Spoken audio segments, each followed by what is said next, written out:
नमस्कार देशवासियों, मनसुख भाई सुवागिया, अध्यक्ष जल क्रांति ट्रस्ट राजकोट। आज मैं गांव दामनगर, तहसील लाठी, जिल्लो अमरेली, गुजरात की एक लाइब्रेरी में आया हूं। ये लाइब्रेरी 125 साल पुरानी है। तो उनके प्रमुख और मंत्री जी को हम पूछते हैं, हरजी भाई, आपकी लाइब्रेरी में कुल मिला के कितने पुस्तक है? हमारे लाइब्रेरी में कुल मिला के 30,000 30,000 पुस्तक इस लाइब्रेरी में है, 125 साल पुरानी लाइब्रेरी में।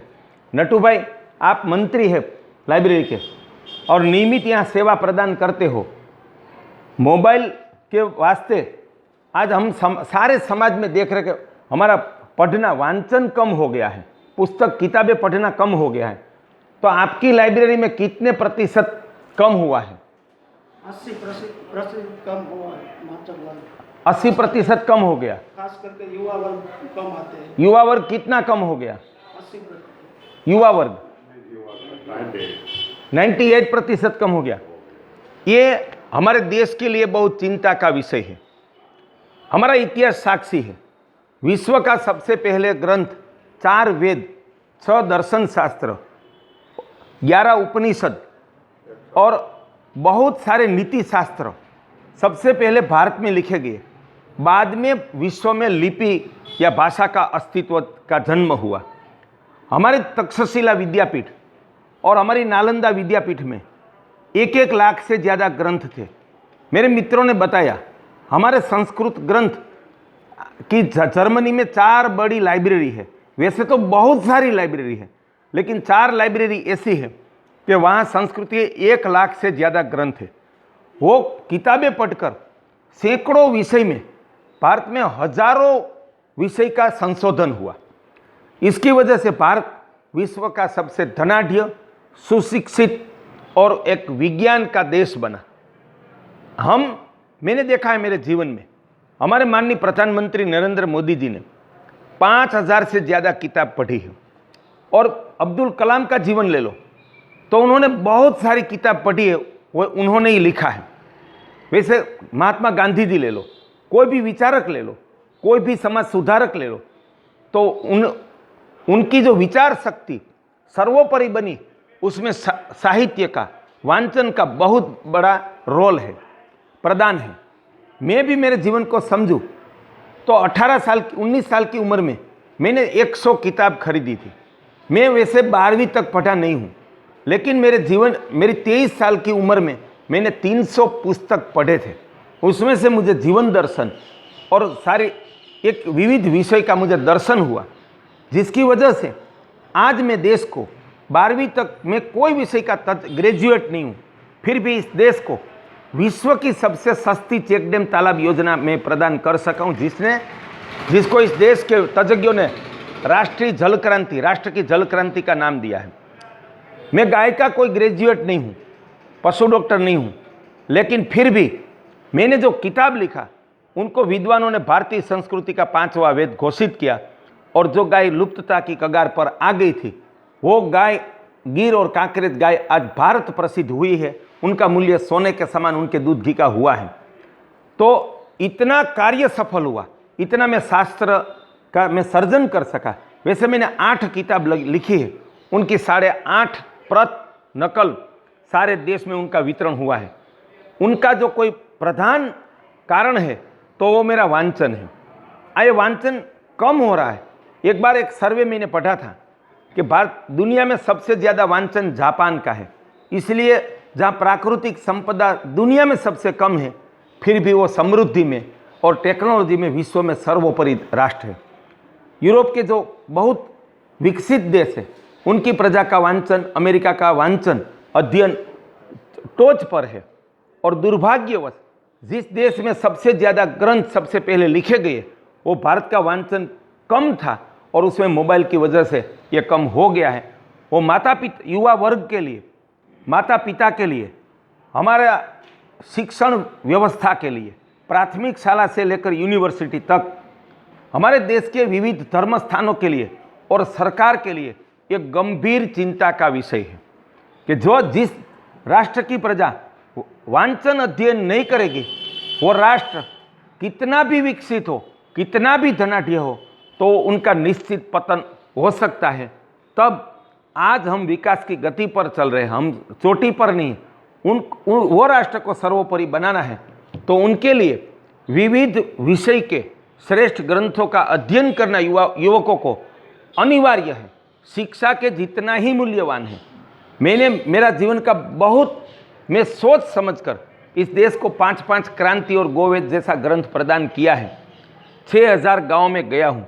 मेरा 22 साल का जीवन राष्ट्र को समर्पित किया है। उनके आधार पर कहता हूँ कि हमारा बालक या युवक प्राथमिक शिक्षा बाल मंदिर से लेकर यूनिवर्सिटी के अभ्यास से जितना सीख सकता है, कम से कम उतना या उससे भी ज़्यादा वांचन से सीख सकता है।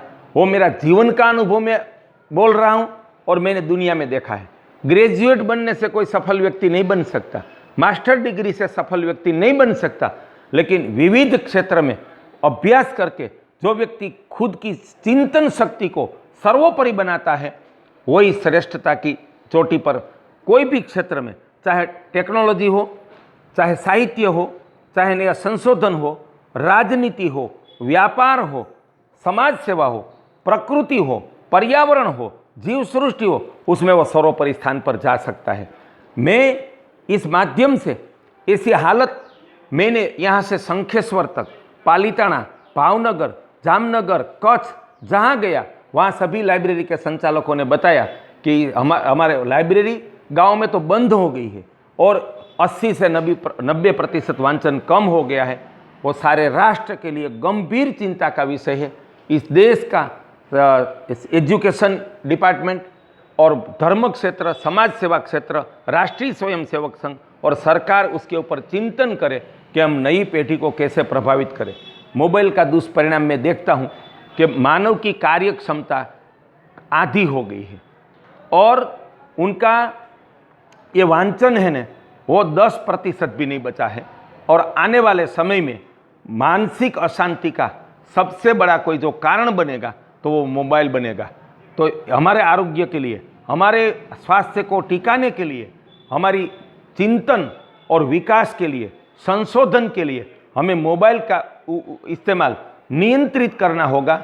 हर एक युवक, हर एक माता पिता, हर एक क्षेत्र के संचालक ये विषय को गंभीरता से पकड़े कि हम इतना प्रचार करें कि अपने घर से लेकर स्कूल कॉलेज तक, हर एक सेवा क्षेत्र तक, कि हम मर्यादित ही मोबाइल का इस्तेमाल करेंगे और फिर से हम वांचन की ओर जाएंगे।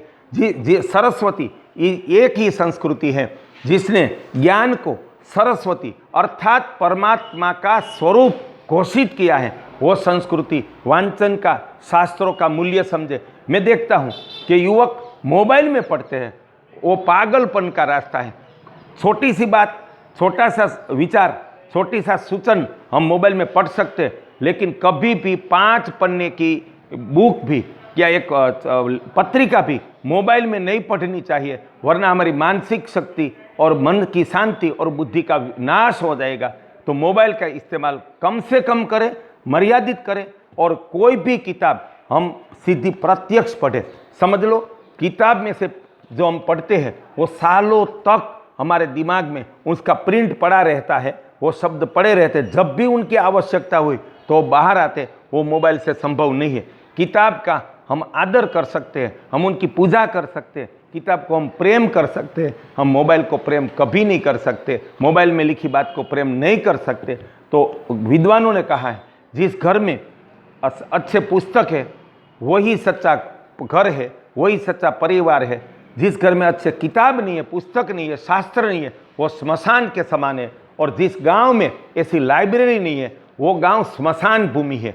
अगर हमें अपने घर को और हमारे गांव को स्मशान भूमि बनाना है तो किताब भूल जाए, शास्त्र पुस्तकों को भूल जाए, लेकिन उनको घर बना के रखना है, गांव बना के रखना है, हमारे ज्ञान को जीवन रखना है, संशोधन में सर्वोपरि बनना है, सुख में समृद्धि में सर्वोपरि बनना है। तो हम वांचन का मूल्य समझे, पुस्तक का और ग्रंथ का मूल्य समझे और उनका अध्ययन करें।